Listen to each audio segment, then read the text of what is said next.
attendant qu'on les voit apparaître sur Olympe. J'ai complètement été séduite par Olympe de Roquedor, qui est un roman historique de KPDP, d'aventure, réjouissant, rafraîchissant pour le printemps. Alors, juste pour vous faire rapidement vous mettre en contexte, on est quelque part, probablement dans le sud-ouest de la France, mais on ne sait pas trop, puis ça, dans le fond, c'est pas très grave. On est probablement autour du XVIIe siècle. Enfin, moi, j'ai pensé à Cyrano de Bergerac, etc. Et on n'a pas trop le temps de se poser d'autres questions parce que quand le roman commence, on est sur la route avec Olympe, tout juste sortie du couvent, et promise à se marier avec un noble qu'on n'aime pas du tout. Et elle n'a qu'une envie, c'est de reconquérir son château de Roquedor, puisque maintenant elle a perdu sa maman à sa naissance, mais son papa est décédé aussi. Et on sent bien qu'il y a plein d'enjeux, de fortune et de viles aspirations dans son entourage, mais Olympe est libre et Olympe est audacieuse. Et d'ailleurs, comment est né ce personnage magnifique d'Olympe? Et là, la question s'adresse à Jean-Philippe. Bonjour Delphine, bonjour à toutes, bonjour à tous. Comment est né cette Olympe? En fait, François et moi, ça fait longtemps qu'on a envie d'un grand roman d'aventure, de se lancer dans un nouvel espace narratif. Et on s'est dit, on va prendre en fait le 17e comme une sorte de grand terrain de jeu. Il y aura de l'espace, il y aura des chevauchées, il y aura des duels, il y aura des batailles, il y aura du panache. Il y aura du panache. Du panache. Une façon peut-être de sortir de notre époque, de sortir de ce moment un peu compliqué qu'on vit tous, pour ouvrir les fenêtres, ouvrir le paysage. Et mais on tournait autour de qu'est-ce qui va se passer dans ce monde-là dont on a envie. Et assez rapidement s'est imposée cette scène inaugurale d'une berline lancée à toute vitesse sur une petite route montagneuse, de deux brigands qui lui tendent un traquenard et d'une petite jeune femme, 16 ans à peine, qui s'échappe de cette berline. Et au moment où on a écrit ça, François et moi, je crois que ni l'un ni l'autre ne savions exactement qui elle était, ne connaissions son histoire antérieure au roman et ce qu'elle allait devenir, sinon que c'était une jeune fille en fuite derrière laquelle on s'est précipité, lui et moi. On aime beaucoup écrire comme ça, François et moi, c'est-à-dire avancer à l'aveugle dans notre roman, le découvrir au fur et à mesure. Et puis rapidement, se lançant à sa poursuite, on a découvert son histoire, on a découvert qu'elle était la fille d'un homme qui l'avait élevée comme un garçon, qui lui avait appris à lire, à écrire, qui lui avait donné une forme d'indépendance farouche, qui lui avait donné le sens de l'autonomie. C'est sans doute, son père est un personnage qui est peut-être précurseur de l'époque des Lumières. Et on a appris comme ça à l'accompagner au bout de cette histoire avec une grande passion. Je crois que aussi bien François que moi, on est un peu amoureux de cette petite marquise. En tout cas, c'est très contagieux parce que vraiment, c'est un personnage que tout de suite, dès les premières pages, qui est inspirant et qu'on a envie de suivre. Et dès les premières pages aussi, donc effectivement, on est lancé à toute allure, comme tu le disais, dans cette berline-là. Et on est arrêté par des brigands sur la route. Et puis très vite, on va découvrir les deux autres, j'allais dire un peu les compères, mais c'est hyper affectueux. En tout cas, les chevaliers servants, anges gardiens de cette Olympe.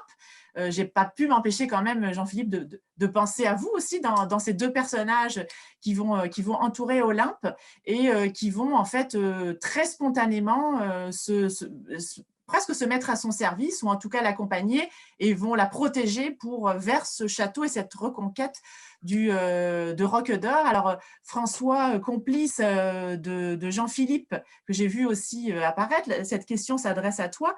Ce duo explosif, est-ce que tu peux nous en dire un mot après que Jean-Philippe nous ait dressé le portrait d'Olympe, donc de Décembre et de Oust, qu'on voit apparaître? C'est une de ces illustrations, d'ailleurs, je précise, qui n'est pas dans le livre, mais que voilà, tu nous as envoyé pour qu'on puisse bien se les représenter.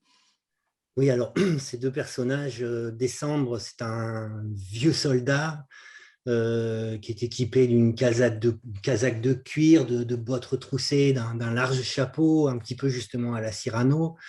Probablement, il refuse l'épée maintenant, il refuse de se battre, il a plus qu'une espèce de canne qui est un casse-tête, donc il se sert vraiment avec parcimonie, mais quand il s'en sert, ça fait très très mal.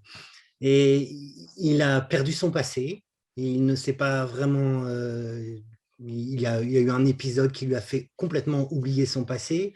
Et quand il tombe, lui aussi, sur le lieu de ce traquenard, il va intervenir très vite. D'abord, il est lancé à la poursuite d'Olympe, presque il est engagé pour aller la rechercher, et très vite, il va s'apercevoir qu'il a des affinités avec cette jeune fille, parce que elle partage avec lui un certain code de l'honneur, elle a une forme de liberté qui lui plaît beaucoup, et puis elle est rebelle, donc je pense que ça lui plaît aussi, parce qu'il se méfie énormément de la hiérarchie, des nobles, etc.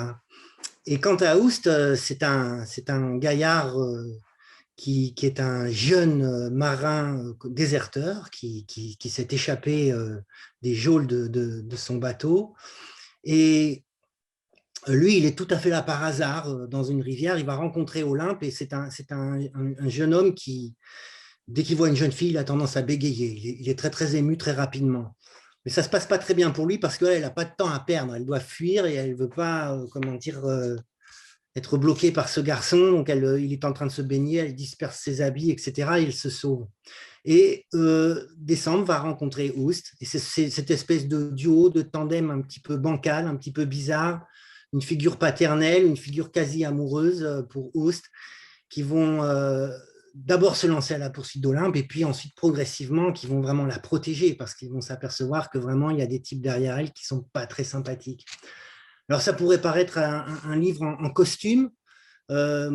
Personnellement, lorsque je vois un livre un peu historique comme ça, je ne plonge pas immédiatement dedans. J'ai un petit peu peur parce que bon, on a tous les souvenirs d'Alexandre Dumas, etc. Mais là, on a vraiment voulu, je pense, jouer le plaisir, le jeu de raconter une histoire, de se laisser emporter par elle. Il y a une tempête d'ailleurs, il y a un orage, on est vraiment les éléments nous poussent et on avance comme ça, presque avec le vent dans le dos, et à la poursuite de cette jeune femme et progressivement, nous-mêmes, nous découvrons en fait toute son histoire et pourquoi elle résiste autant. Voilà, Alors, c'était vraiment un bonheur d'écriture à deux parce qu'on se faisait du ping-pong, quoi. On s'envoyait des mails, voilà, c'était très joyeux, très, très et, joyeux. et effectivement, on est poussé dans le dos, nous aussi, dans la lecture, puisque moi, je l'avais reçu comme ça en PDF, brut, sans rien, sans détail, sans mise en contexte, et je l'ai lu en une nuit, euh, un peu comme ça, haletante aux côtés d'Olympe, et à se dire, mais qu'est-ce qui va lui arriver? Protégé aussi par Oust et par Décembre. On a envie de partir à la conquête de Roqueda. Alors, vous avez chacun à votre actif, j'allais dire, nombre de projets, d'albums et de romans magnifiques chez Gallimard, une complicité aussi de longue date. Justement, tu y faisais allusion, François, Jean-Philippe, est-ce que on a l'impression d'un papier à musique qui se déroule facilement, votre collaboration, votre duo d'écriture? Oui, c'est fondé, comme tu le dis, sur une amitié ancienne, sur une complicité littéraire, une complicité cinématographique. On a plein de références communes, on aime rire ensemble, on aime se raconter des histoires. Et là, on a joué cette espèce de ping-pong. Le principe, c'était que chacun écrivait un chapitre à son tour. On s'accordait le droit de déborder si la séquence qu'on avait entamée était un peu plus longue qu'un chapitre.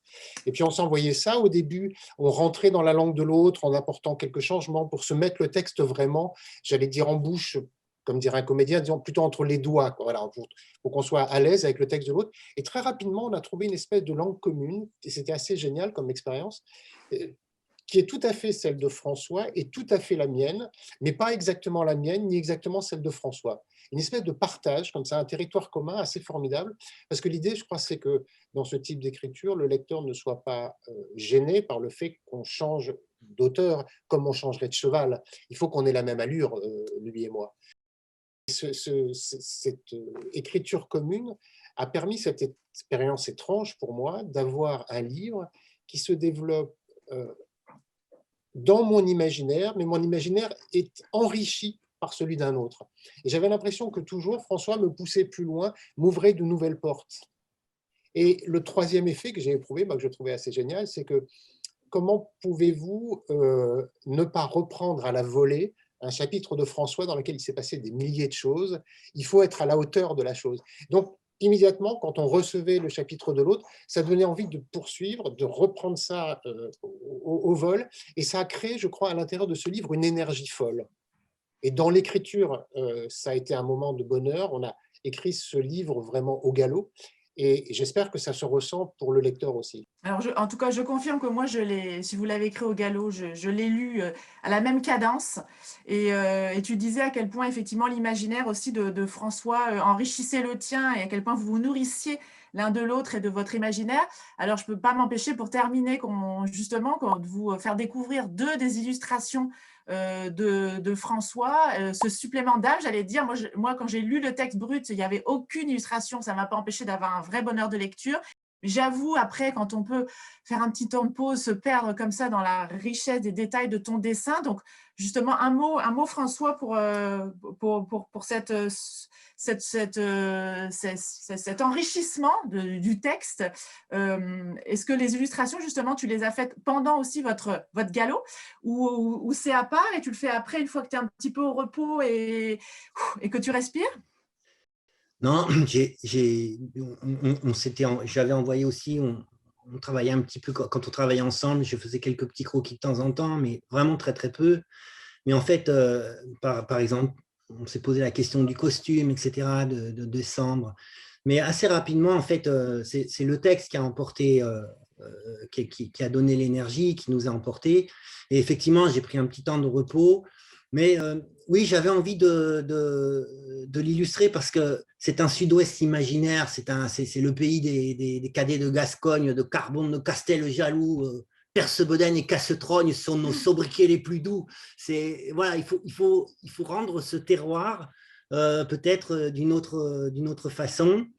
Et voilà, se promener dans des paysages, montrer certains costumes, peut-être en créer une toute petite réalité historique autour du texte, qui, à mon avis, peut se lire tout à fait sans. Hein. Je ne voudrais pas que Je confirme. les illustrations arrêtent non plus la lecture et la gênent, quoi. Mais voilà, c'était un petit bonheur supplémentaire, on va dire. C'est très joyeux à illustrer parce que c'est aussi les références qu'on a. Bon, on pense beaucoup quand même, je ne sais pas, aux grands romans du 19e siècle, ces romans d'aventure historique, c'est ça qui nous a nourris, mais en même temps, je pense que notre langue est plus percutante, elle est plus rapide, elle est plus enlevée, il y a plus de... il y a un ton pour chaque personnage, il y a une forme d'humour, le côté très pince sans rire de Décembre, par exemple. Je ne sais pas, ce côté aussi très naïf, presque encombré de Oust, qui est réjouissant, parce qu'il visiblement, il rentre dans cette aventure à reculons, enfin, sur la pointe des pieds. Mais bon, lui comme l'autre, il est entraîné là-dedans. Donc voilà. Mais comme tu le dis, effectivement, à la fois, vous revisitez quelque chose qui fait partie de l'histoire et en même temps, vous l'appropriez, vous y insufflez quand même de vous et puis de quelque chose peut-être d'un peu impertinent, d'un peu contemporain sur les libertés que vont prendre les personnages par rapport à l'histoire, ce qui fait un joyeux mélange. C'est un adjectif joyeux que tu disais qui correspond tellement à ce duo d'écriture, à ce qui émane du roman, et à la fois c'est une invitation pour les jeunes lecteurs à découvrir cette époque, parce qu'on sait à quel point le passage de la lecture des classiques, on ne sait pas s'ils la feront cette promenade-là, mais en tout cas en faisant cette promenade, ou en tout cas en vivant cette cavalcade avec Olympe, ça permet quand même de goûter la langue, de goûter une époque, de goûter une vivacité, de goûter le panache. Et ce que tu as employé ce mot, Jean-Philippe, et je trouve que c'est ça, cette histoire vraiment ne manque vraiment pas de panache et d'impertinence. Et merci pour cette Olympe audacieuse, féministe et libre, imaginée et écrite par deux hommes. Je trouve que voilà, c'est le plaisir de la littérature complet, 360, et le bonheur aussi de se perdre dans les illustrations de François qui ajoute ce petit supplément d'âme. Donc, merci à vous deux. C'est réjouissant de découvrir l'histoire d'Olympe, qui s'adresse ici, je dirais, aux lecteurs du 3e cycle du primaire et assurément et plus, et à ceux du secondaire, et un bonheur de le découvrir aussi ensemble, puis de devenir ensemble amis d'Olympe, vraiment, parce qu'il y a vraiment, on s'attache vraiment à ces trois personnages. Donc, merci à vous. Et puis, dans votre actualité, Jean-Philippe, je rappelais le BAM qui va paraître sur les héros et qu'on attend avec beaucoup d'impatience. Pour François, perdez-vous aussi dans les magnifiques illustrations de Roi et Reine de Babel. Et ça, c'est pour ne citer qu'un titre de chacune de vos bibliographies. Voilà, c'était trop court, mais on vous réinvitera pour le coup. Merci Et Delphine. merci.